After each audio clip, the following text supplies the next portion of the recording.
માંડવી તાલુકાના ખરોલીમાં ₹9.96 કરોડના ખર્ચે નિર્માણ પામનાર 9 ચેક ડેમોના કામોનું ખાતમુહૂર્ત કરવામાં આવ્યું। માંડવી તાલુકાની વેર નદી ચેક ડેમો બનવાથી ખેડૂતોને ખેતી માટે પૂરતું પાણી મળી રહેશે, જેનાથી ખેતી અને ખેડૂતો સમૃદ્ધ બનશે।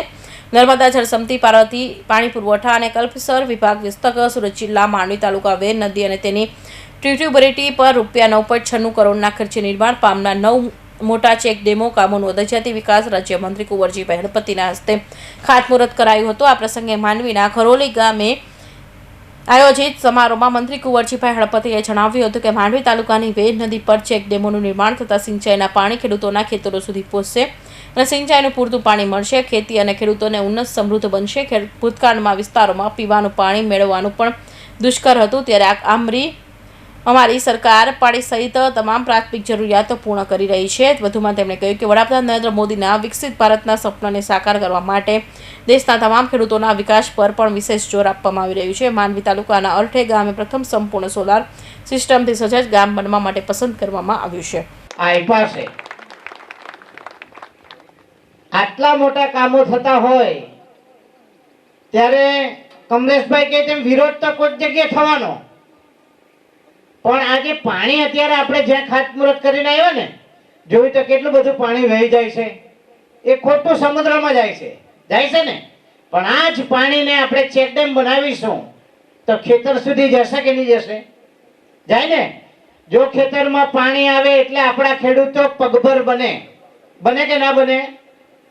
ખેતરમાં પાણી હોય તો પાક થાય, નહીં તો પાણી વગર તો કશું થતું નથી। થાય ખરું પાણી ના હોય તો?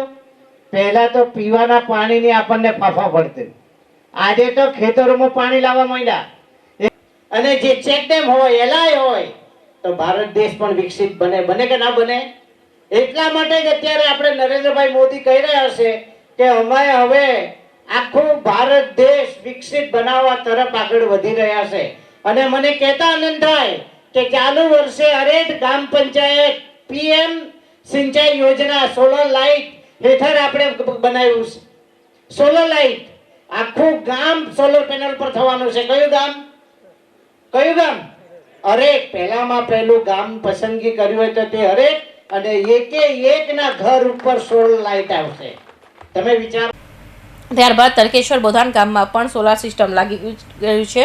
પ્રત્યેક ઘરમાં સોલાર પેનલ સ્થાપિત કરવામાં આવશે અને ગ્રામજનો વધુમાં વધુ સૌર ઉર્જા તરફ વળે તેવા પ્રયાસો કરવામાં આવશે। માંડવી તાલુકાના તમામ ગામોમાં રોડ કનેક્ટિવિટી સહિત આરોગ્ય, શિક્ષણ, પાણી, સિંચાઈ સહિત તમામ પ્રાથમિક સુવિધાઓ પૂરી પાડવામાં આવી રહી હોવાની વિગતો મંત્રીએ આપી હતી। આ પ્રસંગે તાલુકા પંચાયતના પ્રમુખ દિલીપભાઈ ચૌધરી, જિલ્લા પંચાયતના સભ્ય રોહિત પટેલ, સરપંચ એસોસિએશનના પ્રમુખ કમલેશભાઈ ચૌધરી, અગ્રણી કિરીટભાઈ પટેલ, મીનાક્ષીબેન ચૌધરી, ભાવનાબેન ચૌધરી, વિવિધ ગામોના સરપંચ સહિત ગ્રામજનો ઉપસ્થિત રહ્યા હતા। રિપોર્ટર હમીરસિંહ ચૌહાણ, માંડવી।